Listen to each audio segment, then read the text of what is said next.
nenga bambadde nga busatu abasomesa balekerawo college emize mu masomero kati omusomesa soka weteeke mu kifo actually weteeke mu kifo ky'omuzadde eringa ya muzadde oba kitegeera weteeke mu kifo ky'omuzadde ogambe singa badde muwala wange nga gwe bakole ebyo okakusoma n'awamu n'omukwano tomanyi kigenda kuvaamu omanyi basikola ebintu ebyo nga tebalowoozezza ku kigenda kuvaamu oluusi ate nno buli mwaka tulinayo omusomesa gwe bakwata waliwo tica gwe bakwata eyali akanula amaaso omumpi eyali agamba omwana amuka aleete obupiira oba ojjukireyo nakalaba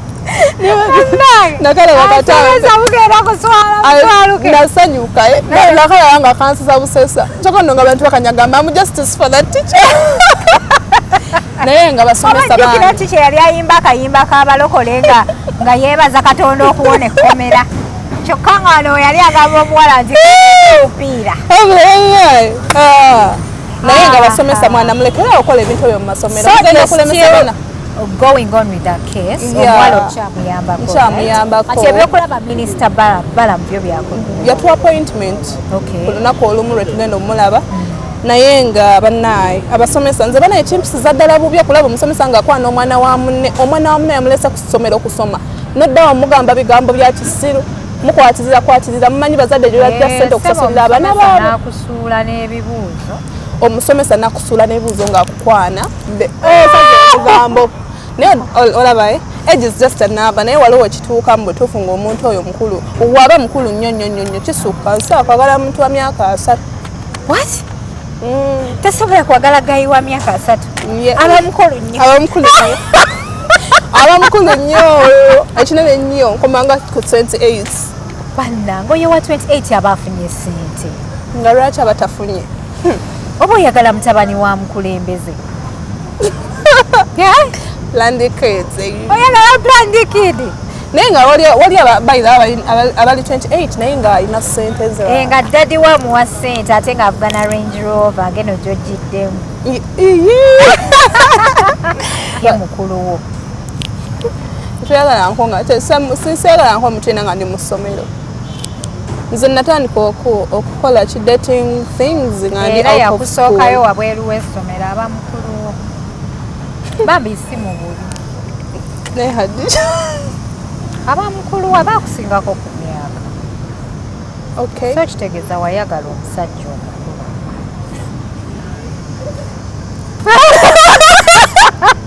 naye weesekeredde nasomera bwerere ku university ebintu byo byonna bijjidde kakeeka when are you planning to get married maazi oba tebikuliimu bambi ebyo tebindiimu what kyalina okusooka okuzimbira mama wange fe twakulanga tugamba when I grow up I will have a rich man 2 kids biki gwe tobirowooza you have rich man right now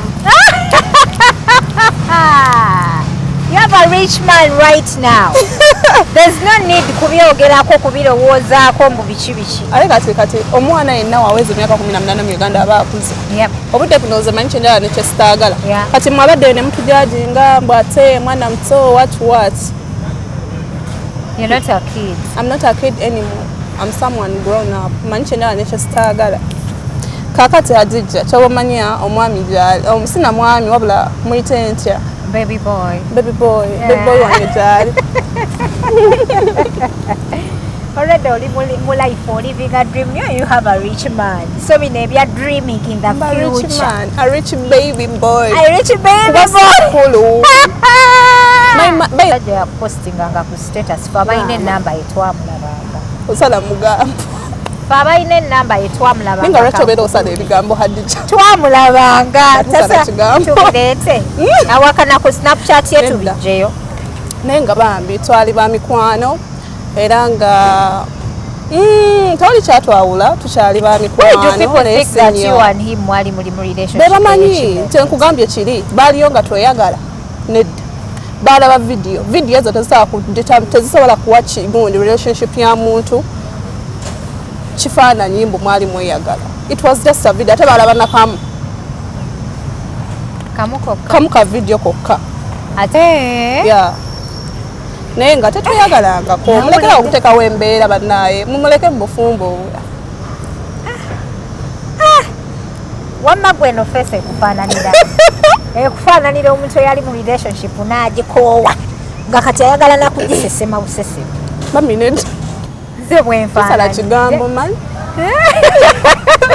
tasule yeah that's when I meet them naye nze meeting abantu by the way nze siri muntu w'abantu nnyo mbu ntambula ondaba nnyo ne ba tiktok I don't meet tiktokers ati abaana bagamba seewulira Hadija naye omuntu olina okusooka ne weezuula n'ogamba Ariana omanyi never be where you're not appreciated exactly kati nze sinoonya bantu oba tosobola kunoonya nange sobola kunoonya okay yeah at least ekyo kyo nkyemanyiiko sinoonya bantu no I'm not proud Hadija omanyi ebiseera ebisinga nze mbeerayo eyo mu mabesi gange n'ensirikira eyo n'endaba entalo n'ensirika mbirabira mu bumooli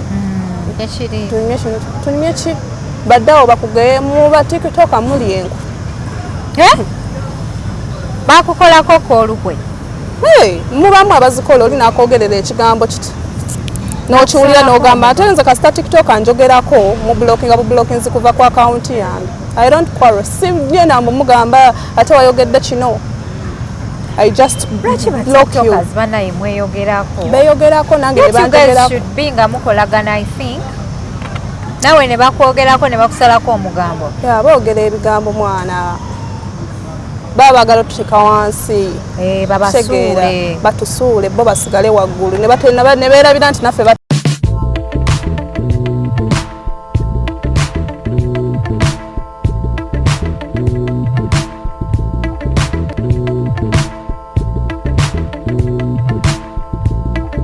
Assalamu alaikum warahmatullahi wabarakatuh. Abalungi abatulaba ku HK Media eze Hadija Kigozi. Nine baby girl wange ono Ariana. Batikitoka mbu mwali mungoba temusobola kungoba. Nze mbabuulira yenze ndimu ebintu byammwe byonna. Chocolate, biscuit, nze muyina. Tuline Ariana olunaku olwaleero as much as she is. Ayambadde zino wiigi z'emiliyoni. Anaye ba TikTok mwina sente nze mbati abawe ekitiibwa mwebale kutula mwebale kusubscribinga abasozo property bakugamba nti ku mitwalo 15 gy'oleeta okusiba ku polotiyo bajja gitereka ojje ng'omalayo mpola bw'omalayo poloti weeziri okuva kakadde paka okweyambuka waggulu bw'omalayo poloti eba efuuseeyo tuba tetukyakubanja kuba esi bugamba nti sozo property consultants eno tukuwe poloti oba tugikuleeterawo wootudde oba endagaano tugituusa mu nnyumba gwe kyogamba feche tukola be basuzo property consultants aba London quality UG baina electricals ennungi abagala washing machines fridges cooker just no buli kyonoonya ekirungi ekyomulembe kyoteeka mu nnyumba empya aba London quality be bakina basangibwawo Kamukamu Plaza banoonyeko ku namba yaabwe y'essimu Ariana nsanyusa okulaba nange nsanyusa okusanga bannange you look very cute thank you wallahi you do ate nze sijubisa injogera ekituufu look at her nails tulage enjala za Ariana bannange ze zino enjala ze bakolera emitwalo 3 right edda ezituukayo eyo naye nga era za bay era oziraba her jacket is on point her pants her shoes bannange sekisusiza Ariana kyekyo kyekituufu alright nsanyusa okulaba thank you for coming you're welcome buza ku bali ku HK abalungi abatulaba amanya gange nze Ariana Sebunya the beautiful one nga mundaba naye nga era ndi mulungi nakuvuma mu comment section ni Ariana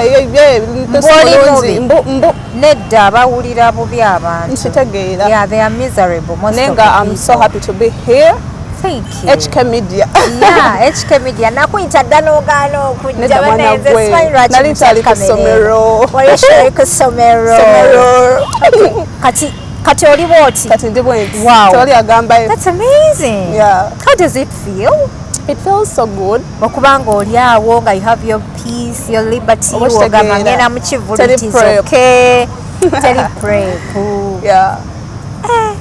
wow ogumikiriza na Ariana social media evuga abantu speed kituufu waliganya okusoma okimanyi nti waliganya okusoma abantu nga bantwala speed abantu nga bakusudiya era bansudiyanga naye era ng'olina kumanya kyoyagala mu bulamu ne ŋŋamba Ariana soma wasoma nensoma Hadija ko prompati ya Ariana yego wasinga ofuna is it success card yego wasinga ofuna success card eyebbe kikola osomera de wali osomera abana baleetera ebintu Hadija mama ne motoka oshimanyi nti nakera kumacha kuyisaamu gaali naye walimu kubampisaamu eggaali nze ŋŋamba era nze omwana owange nze siyinza mukkiriza kumuleetera mmotoka ku ssomero anti ffe ba ancient mummies nkitegeera tetubimanyi nga mwampisaamu eggaali anti kadde bituyigiriza anti kandu kyeyangola yakuyisa bubi naye kati ani yakuwa emmotoka eyo bebi naye naawe kali kalango kali era you want me to tell it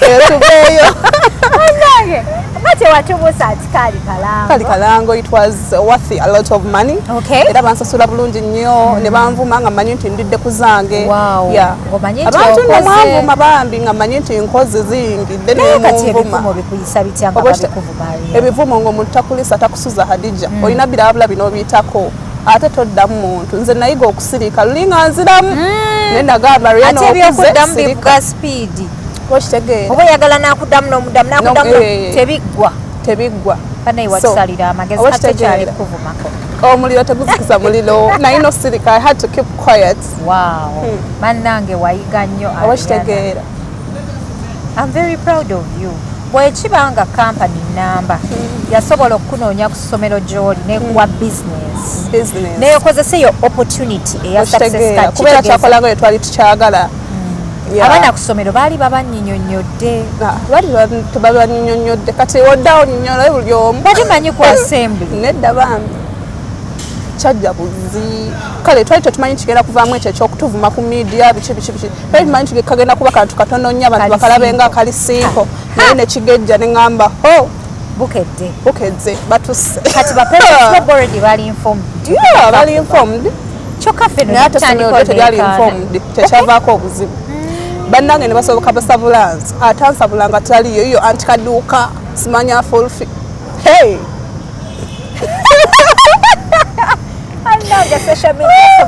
tomanya kyenaliko koolo kati abasomero we babala okulaba ebyo oluvuvumo lwonna olwali ku social media olwamala okulaba ebyo ne bampa ne bangoba ku ssomero bangoba ku ssomero namanya nti nakola ensobi nenkikiriza nenetonda nenzikiriza ekibonerezo kye bali bampadde by that time era nenzira ewaka nensomera ewaka ekitabo kyange ebibuuzo bwe byatuuka omukyala nenzirayo ku ssomero ekitegeeza wakola ebibuuzo wabweru naye ng'era nakkiriza ensobi yange ne ŋŋamba Ariana wakola ensobi nno olina okugubira ekibonerezo yaya had to inform saakikola netukola ekintu essomero ne balikuba okitegeera nebabayisa bubi novayo nekola apology ate era ne bansabula ku apology siribasonyiwa agamba bannaye ebintu by'abaana bano tebiggwa ne ŋŋamba bannaye navaayo to clear the air ne bansabula ne ŋŋamba bannaye abantu ba TikTok mwagala ki zize mbetonde ddala oba kitegeera ate kati bavuma luzungu lwange ne ŋŋamba bannaye ate nga oluzungu lwali lutuufu oluzungu lwali lutuufu abatamanyi luzungu be banvuma kyobamanya banvuma nempulira nga mu butuufu ne TikTok oba ngibuukeko naye ne ŋŋamba nedda TikTok nzijja obusente bwange funako bayirawo akasente era nagamba kaŋŋume banvume naye nga kwendi nabikola ebibuuzo bulungi nnyo nayita era ngenda ku campus results zange mama wange yali ampeerera era alina oziraba yekka abalala tebakkirizibwa kasita nayita ng'oyise mu bingi nnyo omwaka guno bannange sikatono essomero likuleme ate nga byonna social media yebikutuusiza it's about kumanya kyoyagala mu bulamu olaba nze natukako ekiseera actually sasoma form 5 first term just nali saagala nga mpulira sirina nalina ebizibu byange nze ng'omuntu nedda nalina ebizibu byange ng'omuntu And you refuse to go to school? Sagana, just nakireka blessing mpulira sijja kuba concentrated bulungi okumala obudde bagamba ki tebalina kye bagamba zinayogera ne mami wange ne mugamba mami no first term from 5 kuba tewali kyamanyi kye baba coveringamu eyo term ate nga nalina ebizibu byange nze ng'omuntu I thought at a second term ndowooza gy'oyinza okugamba nti mami no second term because first time you really need to catch up so fast. First term yo teri nesikubiriza abaana balala kutasoma first term nedda. First term ya form 5 teina jukira abaana batandika late. Oyinza okwesanga ng'omwana amaze a month okuva bane batandika nga yo tannagenda kati aba form 5 first term musomayo si 2 months kati nagamba okono na sente okugenda okusoma nenga nze gye mbadde nsomera yonna kasa mbadde nsasula half olumu nga sasula obadde ku basari bannange gwe basari wagifuna otya kusomera eri ebbeeyi nali brand ambassador w'essomero wali brand ambassador w'essomero bannange social media ekoledde bulungi Ariana enkoledde bulungi mwana gwe naye waliwo wetuka neetama abantu bano bavuma bakuvuga speed n'owulira nga mu butuufu because you are cute nze mmanyi buli mukazi yenna ali cute ku social media oba kitegeera you know right tebagala kukkiriza mazima bakimanyize ndi mulungi ne mukyala mulungi nnyo babadde bampayiriza mbu bamenye omutima oba ani oyo galadde bagamba gwe sitategeera bannanga Ariana kati gwe ne millionaire's girlfriend muli bajja n'abajja nedda bambi oyo tekisoboka kubeera omwami wa millionaire's girlfriend gwalina essaawa eno ex-war mwami we boyfriend boyfriend kati ex-war right si ex wange twali ba mikwano bukwano Ariana atanza okwegana eyali bbaawo teri bba wange tosala mugambo Hadija nedda teri bba wange on a real tusigale ku mazima nedda Hadija waliyo nze nabirabanga ku social media okwo ne ng'aba nange Ariana mbuuza nkugamba ekituufu kati ekituufu ki twali tetweyagala naye neeyisa gye mwali mweyisaamu nga mwali nga neeyisa ki Hadija yennyini buselfi buki mwali nga balavers naye asobola okukola ebintu ne mukwano gwo naye maama wali ofunye omusajja omukulu kubanga wali oli ku ssomero ebyo ebiseera musajja kyomukulu wali ofunye omusajja omukulu atali wa myaka gyo aliwa yenna Hadija gweyogerako kyogamba anedda si mukulu lwakubeera kale okusinzira bwe wali oli ku ssomero nga yeetasoma tosala mugambo naye yali mukwano gwange by the way kati naye banaye Ariana buli omu otugamba mukwano gwo kati boyfriend aliwa boyfriend laba n'abayimbi nedda siteka private life yange mu media nze Hadija nti okunvuma nti okunzibira omusajja olaba emposi nga nibagamba nti mukulu nga wokyogedde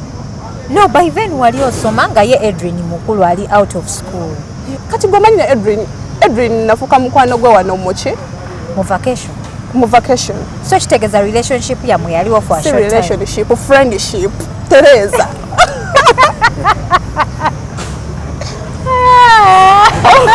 yaliwo for a short time relationship yamwe friendship kale friendship yamwe tetayagala kukkiriza no olaba omuntu asobola okubeera but why did you guys break up banaye tetulina breaking up you're still together no friendship tukyali ba mikwano naye nga just muli ba friends teri kyoncho natakyaliwo mwasigala muli ba friends kyoncho natabeerangawo are you for real wallahi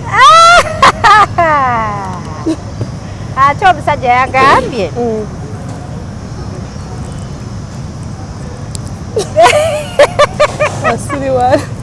ate omusajja yagambye mbu nno tapositingangako omuntu mulala yenna biki nga yeegaana naye nze ate obufaananyi bwammwe naye nze mbadde nabulaba dda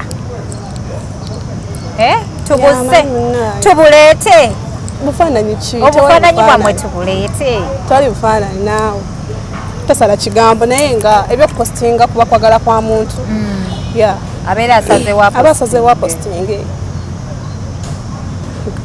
and you are a very cute woman I know right yeah I'm cute naye nga Hadija ebyo tubiveeko ndowooza tebikola makulu mukene mukene yagwa byogedde tebya Edwin mukene Ariana gwene Edwin Esaawa eno boyfriend wa millionaire's girlfriend ekyaliwo wakati wammwe naye. Why did you guys break up? Kakati nze ne manyi nze muyita Edolin. Edolin? Kale otherwise nze ne Edwin tetulina kye twalina wakati awo just twali ba mikwano. Omuntu yali kati wamuyita temwali mu relationship? Tetwali mu relationship, yali friendship. Ne friendship eri beneficial. Otyo ng'erimu chunchuna. Friendship ng'erimu chunchuna. Nenda bambi. Which friendship is beneficial? Mbu chunchuna. Adi joine empise. Yali namunsu alya ku nswazi. Nenda bambi. Kale like Edwin oyo musajja mugezi nnyo. Kati oba nkiyite nti yali advisor wange. Yali director wo? Teyali director wange. Okay. Yali advisor wange. Okay. Ku kyemba ngenda okukola nga mwebuuzaako nga omanya ab'emikwano. Yeah. Kye kyali kitugatta naye wakati awo. ab'emikwano mmwe naye mwali mususseemu sijja Nenda bambi. mwali mususse. Ab'emikwano. Kati obu video bwe mugamba bwe mulaba like omuntu yenna nga mukwano gwe tosobola kwekwata naye ka video bwe kati. Waliwo nze simala gekwatakwata obuvidiyo era obuvidiyo bulirabika ku mutimbagano muli bulaba nga busalawo naddala bulaga naye kati naye nze engeri gyemujajamyamu friendship ensobedde kyova olaba sikikkiriza nti gwe ne Edwin tewaliwo kyaliwo. Why did you guys break up? Tukyali ba mikwano naye ate si nnyo nga wetwali. Temuli chunchuna kati naye nga muli ba mikwano. Chunchuna? What's chunchuna? Hadija. Oh my God. Naye nga weeganya omusajja mu maaso ga kamera ng'ekulaba nti gwe tomumanyi tomulaba. Tetwali mu relationship, twali mu friendship. Why do people think that you and him mwali mweyagala? Bebamanyi ba bigambo byabwe naye kati ffe mulina gajja ku twala kye mutulaga. Omusajja yavayo n'abagamba tapostingako muntu yenna. Kati musuubira ki? Sajja yapostinganga ku status fe abalina ennamba yetwamulabanga. Osala mugambo. Fe abalina ennamba yetwamulabanga. Ninga lwaki obeera osala ebigambo Hadija? Twamulabanga. Tubireete. Awakana ku Snapchat ye tubijjeyo. Naye nga bambi twali ba mikwano. Era nga tewali kyatwawula tukyali ba mikwano. Why do people think that you and him mwali muli mu relationship? Bebamanyi nti nkugambye kiri baaliyo nga tweyagala nedda balaba video ezo tezisobola kuwa kigundi relationship ya muntu kifaananyi mbu mwali mweyagala. It was just a video ate balaba nakamu kamu ka video kokka ate nga bwe mwali mukoze bwali bungi nga buli private. Hadija nedda kaali kamu kokka. Mwali mukoze bu videos bungi naye nga buli private. Nedda bambi naye nga bambi mulekerawo sala omugambo nze naye tetweyagalangako. Abantu abeeyagala oba obalaba. Nze engeri yokka gyonzira nze ndi ssenga w'abaana mulamba. Nze nkebera obugere bw'abaana. Nze nkebera obugere bw'abaana ate bassenga tetufumbirwa. Kale gwe tubeerawo okukebera bugere olina kutwala kyange. By the way omuntu olina okujja amawulire ku source. Nze wendi buuza nze nkugamba amazima abo abantu boogera ebintu by'otategeera. Naye nga tetweyagalangako mulekera okuteekawo embeera bannaaye mumuleke mu bufumbo. Wamma gwe eno feesi ekufaananira ekufaananira omuntu eyali mu relationship n'agikoowa nga kati ayagala nakugisesema busesema. Bamined nze bwenfaananira kigambo mani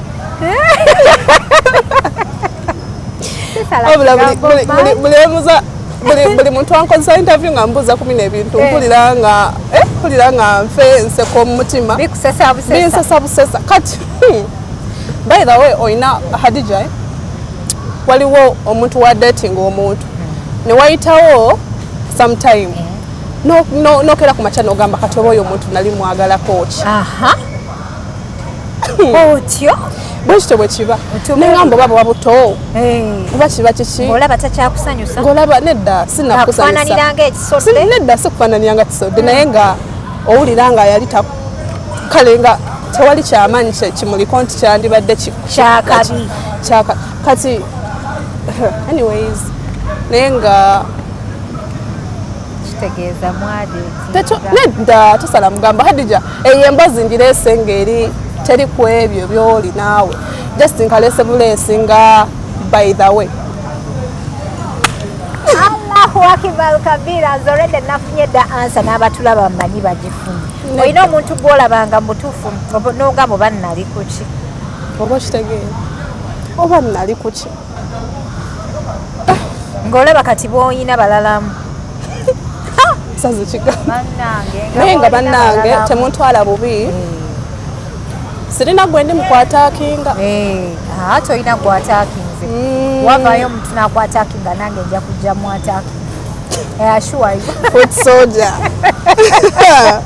nenafuka foot soldier tolina gwataakinze bambi kyokka bannaye social media erina ennyumirwa gyetunyumira ate ye gwosinga okuginyumisa abasajja bonna ab'ebbeeyi abali ku social media okwo Ariana bazzeeko mu kabokisiko ku myaka emito nga banoonya ki mu inbox yange Hadija sirina basajja babbeeyi nga bakola ki mu inbox yange omusajja nnina omu era gyali bulungi nnyo lwakuba nti ali private baby wange yateekamu sente wiigi zino eza miliyoni z'olina ku mutwe zonna yazigula naye mujjawo alabye naawe mujja wange ki sirina mujja wange tolina mujjawo buli mukazi mu nsi alina mujjawo sirina mujja wange gwatamanyi sirina mujja wange oba gwe mujjawo nga simumanyi sirina mujja wange mpozi nga simumanyi ayinza okubeerayo fayini nga naye simumanyi naye mmanyi sinzibwa ogwo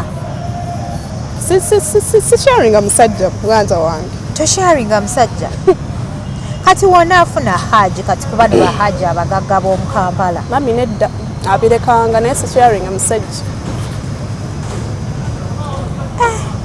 era nze kasita naliko kulaba sayinzi zo ng'oli mu kunoonya bonoonyanoonya obukola kiki eyo ebimuli ng'okita olaba I have no chance for a cheating man Hadija nze newoba olina sente zekana zitya no cheatinga naye mba nkwagala nnyo Hadija nkuta sirina sente naye nga kyekyo ewali sente ewali sente ewali sente ovaawo Hadija nze manyi wafi yange kati omusajja yenna takkirizibwa kunchitingako wallahi takkirizibwa yadde okukangakanga oba kitegeera yadde okukitingako omusajja alina takkirizibwa yadde okunchitingako era munaaye obanga oli eyo nzaba baby boo otherwise private baby wange saana kwogera bintu bingi kuye amanyi Hadija nziteeka relationships zange mu kamera sipositingako muntu ena era etwavaayo wano ne basooka banjajinga ku bya junior biki kumbe twali mu content nenvaayo bulungi nnyo ne ŋŋamba abantu yali content omanyi nze nnyumirwa nnyo okuzannyira abantu ku mutwe aba yatambula olijja koma okwogerako yadde olumu oyo agenda nanjogerako ebiteetaagisa naye manya nti fayini ndi mu kutambula lwakuba olumu agenda nakisussaamuko naye awo tutambula awo mutambulira naye kati byaggwawo akyayogera takyayogera naye bannange mwana gw'omutimbagano olina enkwasaganya gy'ogukwasaganyiza nange kigoze yannema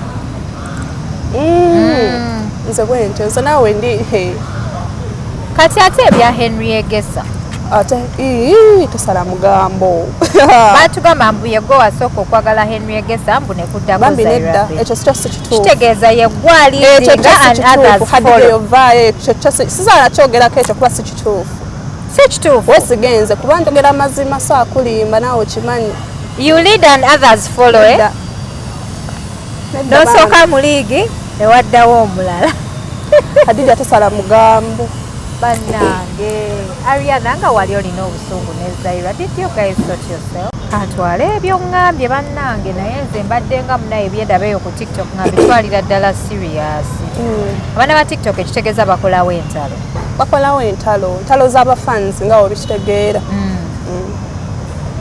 entalo z'abafaani nga batankudde entalo ku nsi ya Katonda abantu bakugamba obalage results si waganda results zaaki eza senior 6 be bampeerera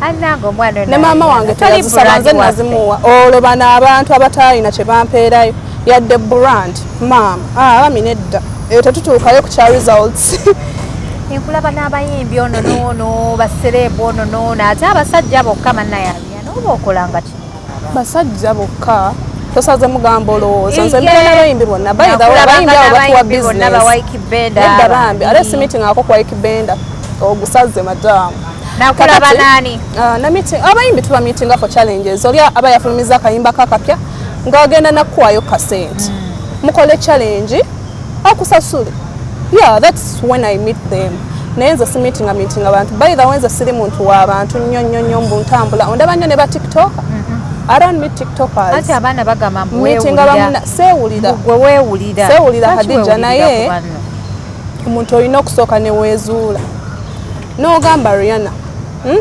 omanyi never be where you're not appreciated exactly kati nze sinoonya bantu oba tosobola kunoonya nange sobola kunoonya okay yeah at least ekyo kyo nkyemanyiiko sinoonya abantu no I'm not proud Hadija omanyi ebiseera ebisinga nze mbeerayo eyo mabesi gange n'ensirikira eyo nendaba entalo n'ensirika mbirabira mu bumooli era I meet tiktokers mikwano gyange naye simiitinga buli omu mbu ndabe wano ndabe wali tunyumye ki baddawo bakugeye mu batiktoka muli enku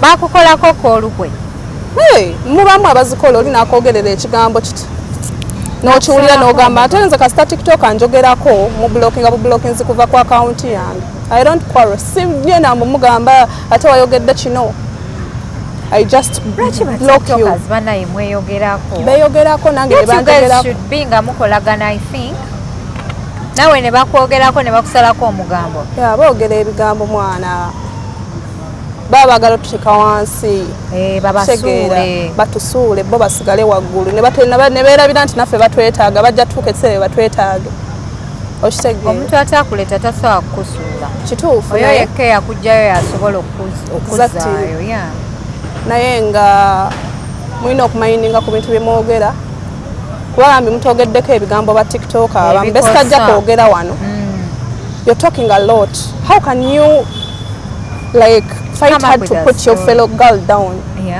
hey no lwakuba nti nange nalikawo mu ntalo nze sitasobola ate kuddamu kuba alabika nazirimu lwa buto naye gyenvudde nga nva wansi nga nkula nentuketsa nendaba ensobi zange neŋŋamba naye kati bino nakolanga byaki okitegeera naye nga bannange ebiseera ebyo nawakulanga entalo Hadija nga atammanyi Ananga Ariana nze nga nkufollowing up by the way in the beginning nali simanyi nti oli ku Somero until I contacted you ngamba I'm not around I'm at school ngamba what mwana gwe nali ku Somero ng'olwo ekitabo kimpuuba nkeera olinayo abantu bakulu exactly nze nali ndya bulungi ne kati tondaba kati nkyuseewa oba kitegeera nali ndya bulungi fa kusoma byaffe baali batuliisa bulungi gwe nga tomanyi nga mulya ki nedda si chicken chips na chicken nedda ate chips and chicken si mmere nnungi twalinga tulya akawunga nga ebijanjalo bisike bulungi nga biri eatable niwaliwo amasomero agafumbira abaana ebijanjalo nga tebiriika nzera nyebaza essomero lyange bannaye mwebale tufaako baddiya muyinza okulyayo nga amatooke with rice amatooke with rice nga tuyinza okulyayo ku sweet potatoes abaali bano balabanga sweet potatoes emmere embi naye fe twalyanga emimoota ate nga giba giwooka I know ate wemba mugirira mu group it makes a very big exactly banaye nga tu kyobamanya twenzukira ku somero lyaffe kwalinga kulya bulungi that is nice munange nali ndaba ng'olina figa nga bannayo n'omwana oba ali ku university nange nedda nga ndi mu form 6 otherwise ngenda ku university essaawa yonna era campus saawa mmwe omuwaati bonna abakuvuma ku social media ogenda basangayo ku university oba kitegeera ngenda basangayo ate era tutule mu class emu bakakasa basinga mwenna first class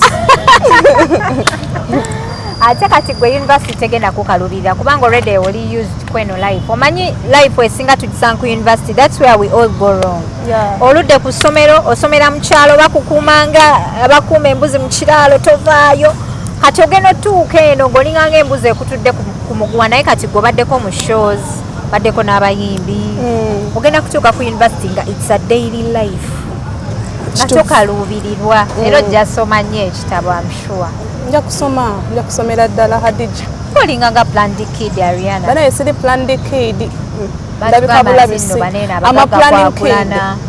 kwagalana abagagga kwagalana mbuye family mu nedda tebasala mugambo lwakuba nti sagala kuteeka nnyo family issues zange ku media naye nga siri planned kid I'm a planning kid You're planning and you're going to make it I'm going to make it. Because at that age woba ina rich girl so kuguya ne wigi ya million banno basiba braids zizi no ku mitwe za 2,500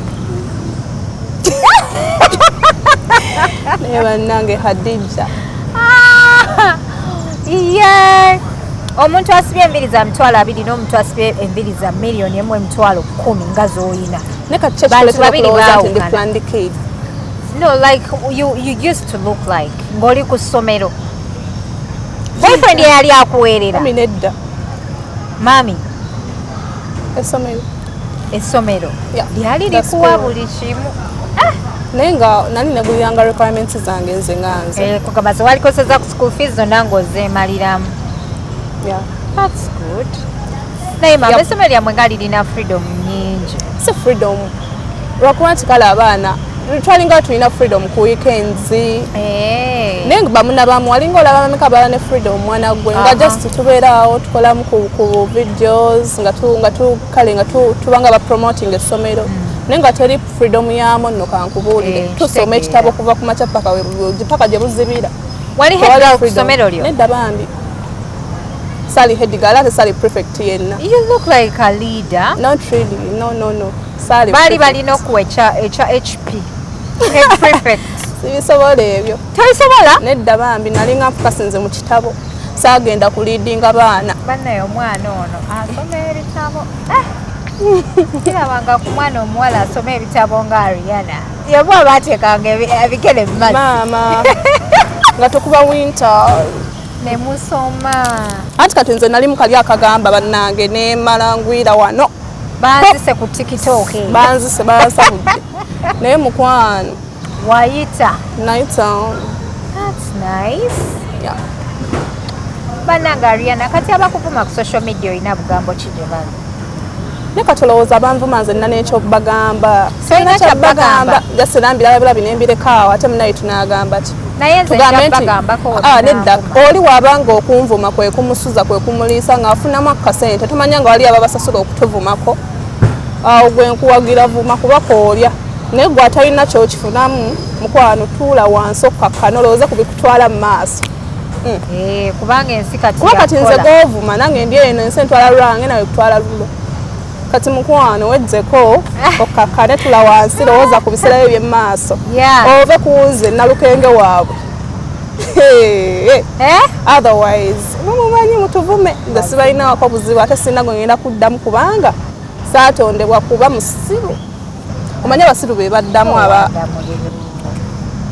omwandamulira abantu bayisizza bubi sibayisizza bubi kyekyo ge mazima Hadija no they are going to be there she's talkative what gega mazima baddi ate kati talkativity means you are sharp ante era kyekyo abantu abasirika nnyo baba baddofe abakitegeera bamawube bazzolo you need to speak for yourself novaayo ku magulu go n'ogamba nti I need this and that oyo omuntu ali sharp wati wabeera naye ebyo ebyokwesirisasirisa abantu ne bakulinnyako it's not nice so kati omaliriza okusoma form 6 ogikubye oluku mutwe social media ekuyisiza nga bwe kuyisiza and you're still trending in number 1 ku TikTok number 1 for you page okay nkulabako that's cool omanyi nze mbeera eyo ogenda kusoma ki ku university ngenda kukola journalism and mass communication otio yep oyagala kukola ku TV you want to be your own presenter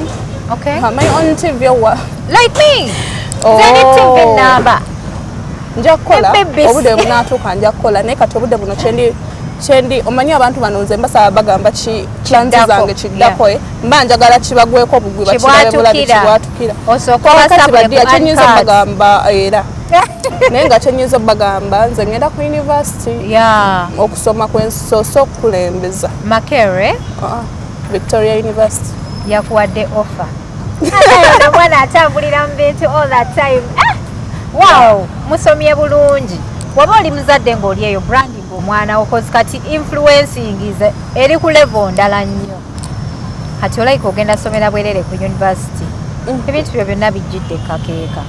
When are you planning to get married? Maamazi oba tebikuliimu bambi ebyo tebindiimu what kyalina okusooka okuzimbira mama wange tetwakulanga tugamba when I grow up I will have a rich man 2 kids biki gwe tobirowooza we have rich man right now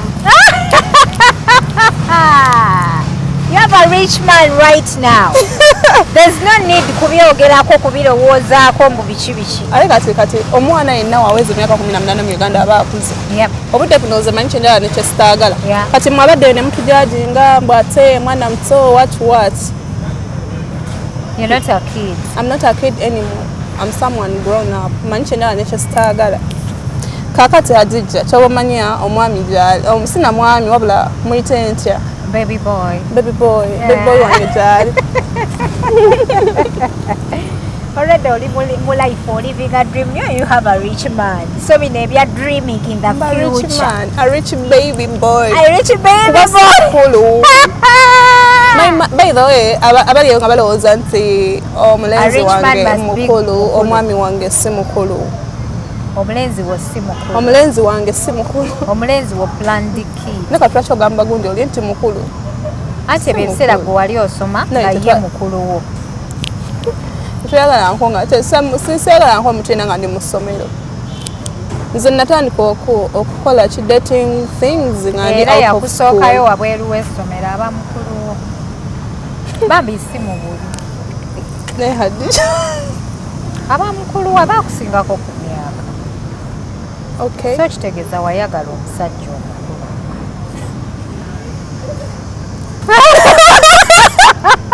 naye weesekeredde omugambo naye olaba age is just a number naye waliwo kituuka mu butuufu ng'omuntu oyo mukulu waba mukulu nnyo kisukka nsobola kwagala muntu wa myaka 3 what tasobola kwagala gayi wa myaka 3 aba mukulu nnyo ekinene nnyo nkomanga ku 28 bannange oyo wa 28 aba afunye sente nga lwaki aba tafunye oba oyagala mutabani wa mukulembeze oyagala planned kid naye nga wali abali 28 naye nga alina sente ze nga daddy wa muwa sente ate nga avugana Range Rover ngeno gyojjiddemu naye Hadija nga Ariana onsanyusizza olunaku olwaleero why are you called Sebunya?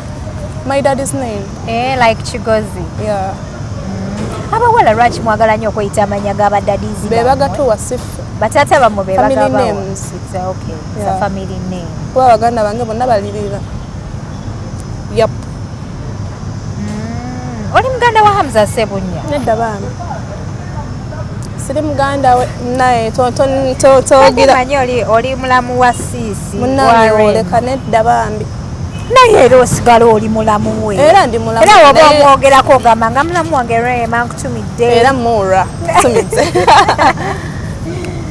okay that's nice ogambye kati wavaana ogenda ku university ogenda soma journalism and mass communication Victoria University yep manyi nti abaana b'oku Victoria bakulindiridde kati bagenda laba baserebu ng'asoma nabo mu class abaana abo baserebu teri asomera ku Victoria University nga si serebu abasinga obungi naye nga Victoria University we are coming they should get ready for me ogezezaako acting ogezezaako ko kuyimba no it's not in you have you ever thought of it sisobola kuyimba munnange nzendeka omuntu asobola okwogera asobola okuyimba nze nali ndowooza ogenda kuvaayo okusomera oyimbe mami nedda ntandika ntya onzise owaye ki otandika n'okuyimba. Yeah. I love you. Osobola okuyimbawo. Wola yasiibye omanya abalala be bamanyi. Okuyimba ko kwagaana wallahi. Naye nga wayagala koko. Saayagala koko kuba nkimanyi bye sitasobola ne bye nsobola munnaye. Tosobola kweteeka ku kintu ky'otasobola. Nze nagamba okuyimba. Byonna mbikoze naye okuyimba nedda. Nze nali ndaba ba top girls abali ku TikTok okwo nga ndaba gwe ndaba Winwa Mami, Zaira Baby, Giannina n'akajja mutegeere. Waliwo Sharon Pink, bonna abasinga obungi kale bazinyi bensinga okumanya ennyo. Ngamba abatoototo kale abalinga abatoototo sigamanyi abakulu ennyo kuba n'abakulu kwe bali nga nabo bamanyikiddwa naye kati abakulu nja baddira nkyali kuba n'abaana. Nali ndowooza nti you guys muyinza okujja mukolagane mubeere nga muli wamu naye ate mundabikira nga abatakolagana. Have you met your friends? Have you met your fellow TikTokers? Buli omu yajja yekka. Mazima. Kati nze atazina kale like mulimu categories nze kale ba TikTok abasinga bazinyi ate nze kitandiimu I don't dance. What do you do? Kati mba meeting enkola kimbalabe bulabi ngambe nti bannange yeye of course nze enkola kyange kyensobola nze not to dance. But to nze nkola ate kati ngenda tandika content omupya maaso awo nga we nagambe saagala bawa nteekateeka zange. Apparently obadde okola content atya? Of course mimes. Challenges. Kolao kuyimba kwemolamu awo kulaga figi obashitegeera kulaga beauty. Being beautiful in Uganda is a very big problem now. Of course. Oh my God. Kati tuyagala ku meeting banno. Mba meeting when I get katonzize mu kibuuzo. Kale kiriwo ekitiye. Of course wobasanga osobola interactinga nabo. Naye si kino mbu tu meeting ebichi. Of course nagambye nti obeera mune mikwano gye togenda ku meeting buli omu. Kati nze mikwano gyange bemmanyi nsobola okukubira ne mugamba njagala kukulabako tukolemu oba ki. Oba ina nkubira na ngamba sobola kugaana of course. Naye bino by'okunoonya abantu. Your parents must be proud of you, Ariana. Of course they are. You have siblings? Yeah. Are you the last born? Not really. Ngofanana ng'omwana w'ekyeja asembayo. Nedda. Mama wange yazaala abaana bana. First born wa mama wange yafa. Last year April. I'm so sorry. Kati ne kuddako omulala ali ku university obudde buno agenda okumaliriza. Then nenzirako then waliwo ne last born wafe. Bambi. Mami wamwe yazaala abaana batono. Ate balungi bonna. That's nice. Yeah. Hizo gamba nze nina wameka. Oyina bameka Hadija? I have one kid. Yeah. Takufaanana. Why? Looks so pretty. And the figure. Hadija oyina amabina era nkulabidde n'engamba wange. Mwana gwe sina kabina. Bulijjo oteeka mu sharia. Sina kabina. Era wedda nnonya wa sharia nga ngamba Hadija aliwa. Kumbe wasibya amabina. Olwolumu kale njibeeramu olwolumu nenjijjamu tewaliwo yagituma alungamye oyo gwaba ayagadde kale gwe era gwe kale munnange naye nga omwana takufaanana nze era wedda mmanyi n'omwana wange takufaanana baana basi mpostinga abantu ku social media bakujjako topostinga mwana I don't post him. Obakitegeera ekintu ekyo topostinga. But I have him naye lumu wenna mupostingako on his birthday nga tuli mu photoshoot olwolumu. So, I'll be waiting for you 10 years to come. Nga mbusabusa omwana wo ebyo ebiseera nja kuba mbusa ejjajja. Nga mbusabusa omwana wange. Nga mbusabusa omwana wange. Nga omuzadde ebyo ebiseera nja kuba ndi jjajja wa mwana oyo. Naye 10 years mingi. Mingi nnyo naawe. Ate ng'ogaye tosobola datinga gayi wa myaka 3. Oyagala nzaala omwana nga nina emyaka 3. Ami nedda. Batugamba nti influencing weekutuusizza gw'omanyiiwo nti you're building a house in Muyenga. Bw'ate simanyi olina apartments enaalya. How far? Ani abigamba ebyo? Ku social media. Mami nedda basala mugamba. Balimba. Era ninawe ebyange ebitonotono naye ate si ebyo munnaye ng'olompisa eki. Siri tayikooni munnange ndeka. Manyeti ogenda kumpa details. Nenda bambi sirina. Zinkwese itako. Wala sirina. Abantu abo bakulimba bayira abantu abo batogerako ebigambo ebingi. Naye okubogerako ebigambo webityo si bibi. It's a dream. Also kugamba ekitutte mu linnya lya Mukama. Nze bannaye bonna be munjogerako mbitwala kasayiba birungi. Hadija nange ekyo ekitutte ekya apartments. Kuzimba ku buyumba emuyenga. Oshegere oba wali ekyanja. Flats. Inshallah you will. I will. I know I will. You're very hard working. Very hard working. Abalungi abatulaba tuli ne Ariana Sebunya in the TikTokers edition olunaku olwaleero azze kutukyalirako wano ku HK Media. Ariana nalabyo okomentinze ku post y'omwana ono Walter eyabadde agamba nti omusomesa yamukabaasanya n'omugamba nti you need to help her. Did you guys meet? Yeah, we met. How did you go? How did it go? Twa meetings then netugenda ku CPS. Then actually twali tulina okumeetinga minister Balam. Kati minister teyabaddewo netugenda ku CPS netukola statement. Then arrived ku CPS netugenda ekibuli ku police. Then tubaako bye tumaliriza naye nga era ndowooza tulina we tutuuseeko. Tugenda kuba tukigusa lwakuba banna biwanvu like bituufu. Simanya oba bituufu naye tukyanoonya tukyazuula kituufu kyekiriwa. Manyisa akuddaano kwogera nti kituufu nga sinnabakakasa nti kituufu. Kubanga amazima gali nti ninako omuntu gwe nayogedde naye okuva mu ministry. Nangamba nti they have been following that case. Bw'oyo omwana yaloopako dda. Azenga aloopa naye buno headmistress yagambye nti nebyo ebintu si bituufu. Naye kati omwana oyo bana finding out nga teacher tali guilty tebagenda muyisa bubi okwayiriza omusomesa. Naye kati Hadija omwana oyo asobola okuvayo nayogera byonna byayogera with that confidence nga si bituufu. Ariana nakola story ku muwala eyajja okwetondera omusomesa nga yeeyuze engoye mu ddoomu n'agamba nti omusomesa amukutte. Kati when that girl got out of school after some time yatandika okufuna ebizibu bingi and then n'atandikayo okutambula abantu nga bamugamba nti addeyo yetondera omusomesa. Naye omusomesa bamusiba ne bamugyako n'empapula ze. And she had come to this media okunoonya omusomesa. Ne Hadija ogoberedde story y'omwana oyo bulungi. Buli kyayogera nze ndaba kikwatagana. Kuba I meant her n'entuna mu files zonna nze nga buli kyanyumya ndaba kikwatagana bulungi. So sisuubira nti kale simanyi oba bituufu sinnakakasa bulungi naye nga tuli era mu investigations zo tumanye kiriwo ekituufu.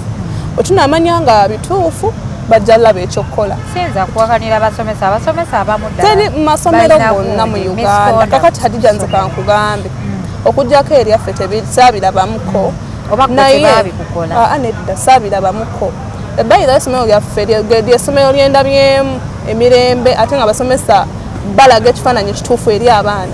Naye kankubulire amasomero ga Uganda agasinga ebintu eyo mwebiri agasinga anti namwe mukula kati labagwa wali osoma neno figa nedda bambi kati kankubulire ku 10 mu masomero 9 amasomero 90% mwebiri ebyo ebintu abasomesa bakwana abaana naye nze abasomesa kambagambi ennaku z'omubbi zibaana byonna bikole naye ojja kufeesinga amateeka ojja kufeesinga amateeka ennaku z'omubbi zibaana Hadija oyinza okukola ebintu by'okola nolowooza nti teri muntu akulaba naye nga obudde bwonna ojja kuvaayo ensi ejja kumanya ky'okola ofeesinga amateeka bwekiri kati mweguddewo musango ki tetwaguddewo musango omwana yali yaloopa emisango gyera bamugyeko statement tugenda kulaba kigenda kuggwerawo kuba nze sigenda kusala mugambo wano nti oba bituufu oba si bituufu naye nga nze kyenyinza okwogera ku kyenalabye ebintu byonna omwana byadayogera bikwatagana bulungi okitegeera ne confidence gyalina byonna efaanagana talina kyakyusaamu okitegeera omuto bannaye womwepampalikako this is her future kati awulira ng'emusazi akataleke ka Hadija kamala okugamba bano abantu bahead teachers abali eyo tubadde tubasaba mutule n'abasomesa bammwe mubabuulirire balekerawo okukwana abaana b'amasomero kubanga bannaye ffe tukoye emisango ng'egyo sexual harassment esusse mu masomero Hadija abasomesa bakwata abaana babannaabwe abasomesa bakaka abaana omukwano mu masomero bane teachers stop that bane mulekeraawo nze toba natunye omwana oyo nenkabanoka baningamba kati amusomesa bolowooza ki muli mu mutima gw'okwata omwana wa omwana ate oyo ayina ku mabina ayina amabina bayira yakula bulungi omwana omanyi munnaye ennaku zino abaana abo bagenda ne beekuzaakuza ku ssomero eyo mwana ali mukateteyi naye namwe mwambala ne G-string ku ssomero. Nedda bambi Hadija ale kati ffe baffe bambi mumala kukebera oba byotayingiza mu masomero. Hadija batukebera Hadija abasomesa abaana babakebera nga bayingira amasomero ebintu ebyo tebakyabiyingiza pozi ngo kayisiza mu pozi ngo zo kambadde kuba tebagera kubuza mpalesho yambadde naye nga bambadde nga busatu. Abasomesa balekerawo college emize mu masomero kati omusomesa soka weteeke mu kifo oba kitegeera weteeke mu kifo ky'omuzadde ogambe singa badde muwala wange nga gwe bakole ebyo okakusoma nawamu n'omukwano tomanyi kigenda kuvaamu omanyi basikola ebintu ebyo nga tebalowoozezza ku kigenda kuvaamu oluusi ate nno buli mwaka tulinayo omusomesa gwe bakwata waliwo tica gwe bakwata eyali akanula amaaso omumpi eyali agamba omwana ambuka aleete obupiira owajjukireyo nakalaba bugenda kuswala nasanyuka nakalaba nga kansisa busesa kyokka nno nga bantu bakanyagamba mu justice for that teacher naye nga basomesa banjukira tica yali ayimba akayimba k'abalokole nga yeebaza Katonda okuwona ekkomera kyokka nga wano yali agamba omuwala nti obupiira naye nga basomesa mwana mulekera okola ebintu ebyo mu masomero agenda kulemesa bana going on with that case omuwala okyamuyambako ati ebyokulaba minisita balamu byo byakola yatuwa appointment ku lunaku olumu lwe tugenda omulaba naye nga bannaye abasomesa nze bana ekimpisiza ddala bubi okulaba omusomesa ng'akwana omwana wa munne yamulesa ku ssomero okusoma nodda wamugamba bigambo bya kisiru mukwatiriza mumanyi bazadde gyolajja ssente okusasulira abaana baabo omusomesa nakusuula n'ebibuuzo ng'akukwana takomye ku ekyo ayagala kukukozesa naye nga muba mufaaki weteeke mu kifo ky'omuzadde ogambe nti kati singa abadde muwala wange nga gwe babikola kitegeera kati nno omusomesa n'abeera ng'ali married n'omusomesa omukazi oba kitegeera omusomesa omukazi n'atandika gamba ng'akeera ku makya n'afuluma ennyumba ye nga leseeyo muwala abaana be n'omukyala wabula azze ku ssomero ali mukwana mwana wa munne gwe yaleeta ku ssomero n'asome okitegeera mwana abasomesa mwewummuze tukimanyi mba temusobola kutuuza semudondoliza mmwe mutuyambe byonna mbibagambye cause I feel so bad nze emboozi ezo zinyiiriza ddala sibyagalirako ddala I hate that kyala nze njagala kustandinga ku mwana omuwala manyi abaana abawala bayita bingi mu masomero bayita mu bingi mu masomero there is a possibility okubanga ne ba head teachers nabo bakozesa abaana mu masomero okimanyi kakati basomesa anti bebagaba pass out tonzikiza pass out bannange babansasulidde fees sisobola fulumako yadde kulira njagala ngendeko nange ebweru naye nga basomesa mweddeko bambi mweddeko abasomesa wemunagaana okukyusa mu mbeera zammwe ffe tujja banoonya omukomu mujja kufeesinga amateeka kubanga nowanisa obwedda bagamba nti omusomesa obwedda abali bubi bonna ne audio zafulumye naye omanyi nze sigenda kusala mugambo kuba sigenda kukyusa kiri kyeyogedde simanyi ng'ayogera nga alina byayogera awo nange sabitegedde bulungi kubanga era tebimataringa nze kyenfaako kulaba mwana oba byayogera bituufu webiba bituufu tuzizzaako ki yeddira omuziro gumu nange wabula bannaye muganda wange wanswaziza naye nga kyobamanya Hadija abasomesa banyiiza abasomesa bakwana abaana mu masomero munyiiza kyobamanya emubeera team Hadija omwana oli olaba n'obulumi mu maaso ge ng'omutunuulidde bwoti n'omubuuza kino nakino eddoboozi eryogera likankana ng'omuwulira byogera nti bikwatagana bulungi talina statement gyakyusa okitegeera ali sharp banga naye yebale kuvaayo kuba confident kwogera kubeera abasinga tebasobola kwogera kuba nti pepa ye teyabaddemu naye kino ekyokuba nti bamukulusanya I need evidence njagala evidence esingako ku bigambo kituufu evidence yo yeetaagisa naye ng'era Hadija evidence oyinza gijjawa mu ssomero tebalina gundi cameras balina cameras naye mbu bagendayo ku ssomero okukebera cameras ngajjudde ndowooza yatugamba sijukira na bulungi naye nga bambi waba bituufu byayogera ajja kufuna justice tuyambe wekiba nga kituufu kyayogera ajja kufuna justice kale naye nga tukyaliko oba tukyaliko kwetuli bulungi nyera siibula abantu kati ebituufu abalungi abadde batulaba My name's Ariana Sebunya era mnae kamba sibule ndowooza bajja bakufolonge ku TikTok. Yeah, come on. Follow me on my TikTok, Ariana Sebunya. My page is verified. Yep. Thank you for liking my videos. Thanks for sharing my videos. Yep. Bannaye mwebale kutulaba tubadde ne Ariana nali namunyiigira nga muyita nga tayagala kujja mu kamera naye kati musonyiye. Abasoza property consultants bakugamba nti ku mitwalo 15 gy'okozesa okusiba ku poloti yo, poloti weziri okuva kakadde kamu paka okweyongera waggulu. Leetako ezo fe tujja zikwata ojje ng'omalayo mpola.